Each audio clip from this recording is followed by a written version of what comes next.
নমস্কার, আজ আমি আপনাদের কাছে নিয়ে এসেছি একটি নতুন রেসিপি, ম্যাঙ্গো রাইস। প্রথমে হাঁড়িতে জল দিলাম, জলটা গরম হওয়ার পরে নুন দিলাম, এলাচ, লবঙ্গ আর গোলমরিচ দিলাম।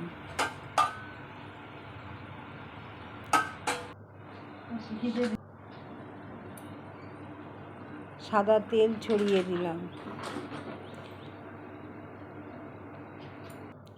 চালটা ভালো করে ধুয়ে নিয়ে জলটা 3-4 বার করে জল ফেলে দিয়ে চালটা ভালো করে পরিষ্কার করে ধুয়ে নিলাম।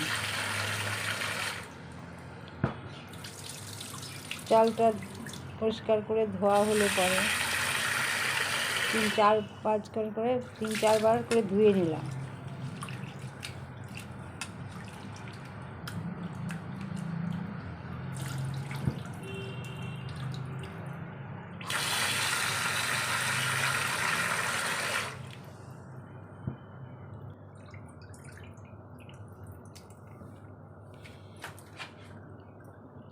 এবার জলটা ফুটে উঠেছে, এবার চালটা দিয়ে দিলাম হাঁড়িতে।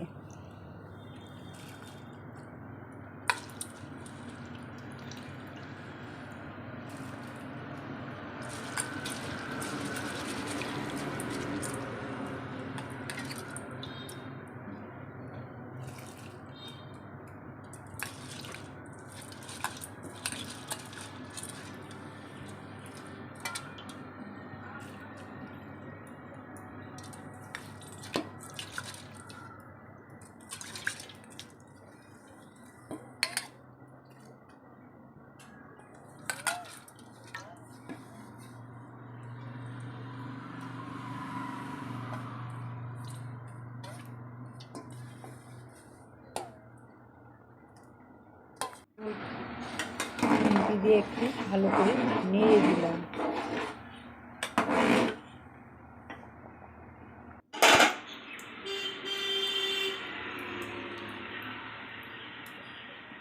এবার পাতি লেবুর রস দিয়ে, ভাতটা সিদ্ধ হলে পাতি লেবুর রস দিয়ে নামিয়ে ফেললাম।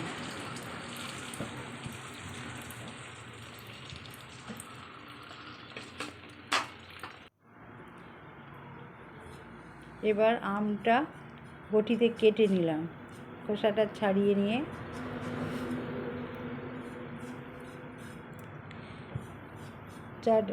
চার ফালি করে ছোট ছোট টুকরো করে নিলাম আমটাকে।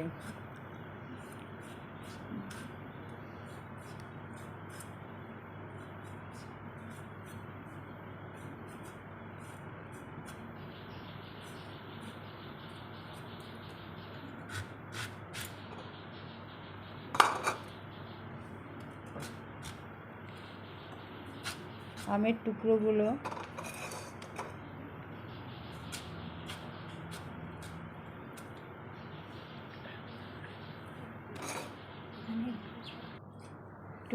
ধুয়ে নিয়ে মিক্সির মধ্যে দিয়ে দিলাম।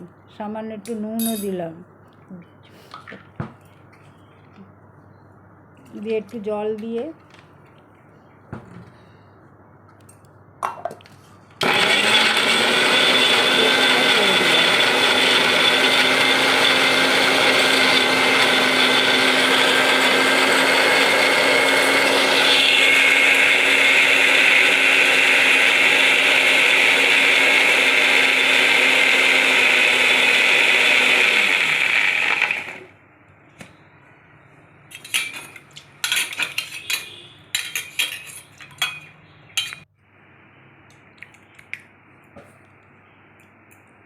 পেস্টটা বাটির মধ্যে ঢেলে রাখলাম।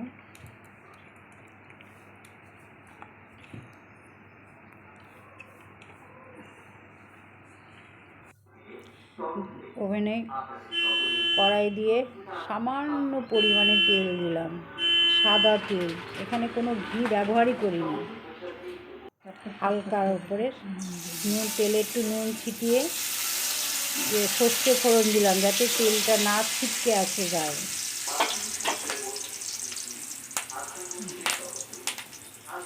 কারি পাতা দিলাম।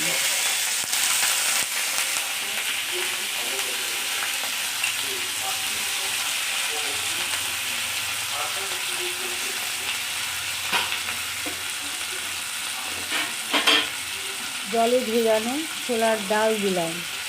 আগের দিন রাতে ডালটা ভিজিয়ে রেখেছিলাম।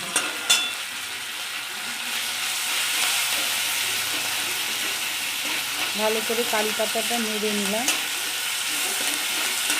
ভাজা ভাজা করে এবার ছোলার ডালটা এর মধ্যে ছেড়ে দিলাম।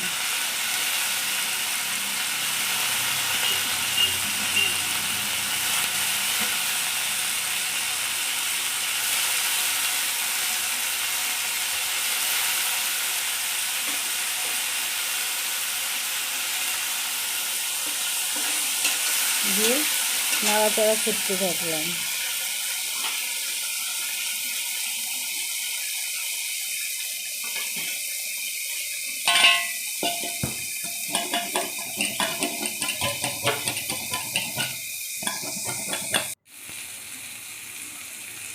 আদা বাটা দিলাম, দিয়ে ভালো করে নাড়লাম।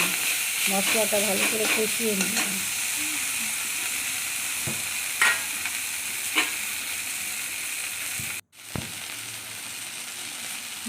জিরের গুঁড়ো দিলাম, দিয়ে নেড়ে নিলাম। এপিট ওপিট করে ভালো করে ভেজে নিলাম।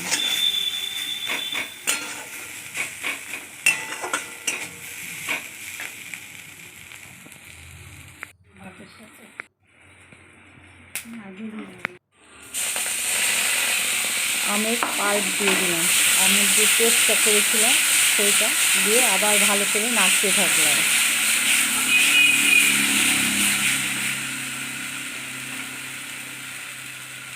এবার ঝরঝরে ভাতগুলো দিয়ে দিলাম,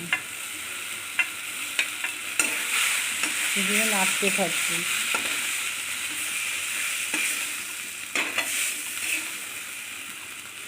ভাতটা পুরোটা সিদ্ধ করবেন না, না একটু থাকবে, ওই অবস্থা নামালে আপনি ভাতটা সম্পূর্ণ হয়ে যাবে, না হলে ভাত পুরো ঘেটে যাবে পুরো সিদ্ধ করলে।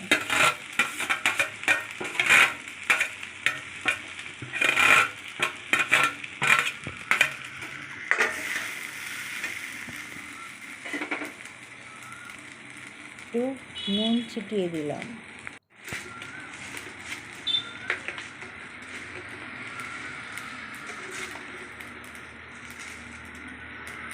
ছোটো চামচের 4 চামচ একটু চিনি দিলাম।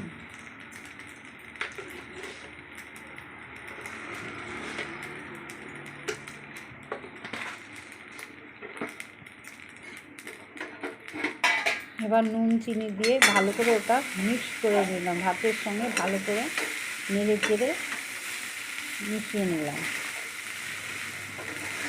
ভালো করে নেড়ে চেড়ে মশলাগুলো সব কিছুকে ভাতের মধ্যে ভালো করে মিশিয়ে নিলাম, নুন মিষ্টি সব কিছু।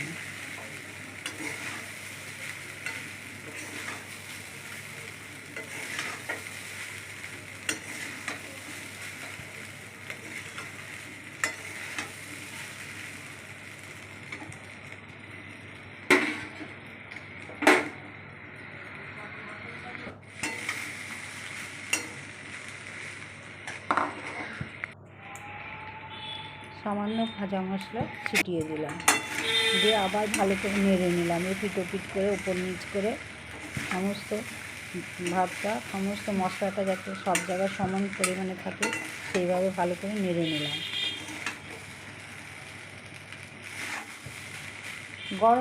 গরমকালে অনেকেরই ভালো লাগে না আমাদের প্রতিদিন মাছ ভাত ডাল দিয়ে ভাত খেতে। মাঝে মধ্যে যদি এইভাবে আমরা ম্যাঙ্গো রাইস করে খাই তাহলে আমাদের ভালো লাগে। এই রেসিপিটা আপনারা বাড়িতে করে খাবেন, ভালো লাগলে আমাকে লিখে জানাবেন।